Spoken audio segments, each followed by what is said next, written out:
اس حدیث کو امام ابو داؤد رحمۃ اللہ علیہ نے جید اسناد کے ساتھ روایت کیا ہے۔ امام مسلم کی شرائط پہ حدیث پوری اترتی ہے۔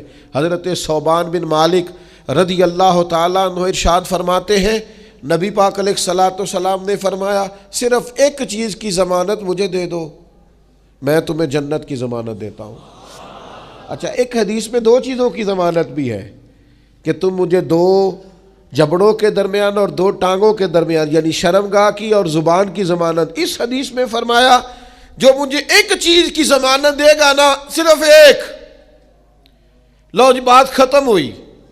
زیادہ ہی محبوب نے کمال کر دیا، فرمایا جو ایک چیز کی ضمانت دے میں جنت کی ضمانت دیتا ہوں۔ یا رسول اللہ وہ کیا؟ فرمایا تم مجھے ضمانت دو کہ کسی دنیا دار سے سوال نہیں کرو گے۔ دو مجھے ضمانت، کسی مالدار دنیا دار سے سوال نہیں کرو گے، تم مجھے اس کی ضمانت دے دو، میں تمہیں جنت کی ضمانت دیتا ہوں۔ حضرت ثوبان ابن مالک رضی اللہ تعالیٰ عنہ فرماتے اللہ کی قسم، اللہ کی قسم دوبارہ زندگی میں کبھی کسی سے سوال نہیں کیا۔ تھوڑا سا نا قناعت پسند ہو۔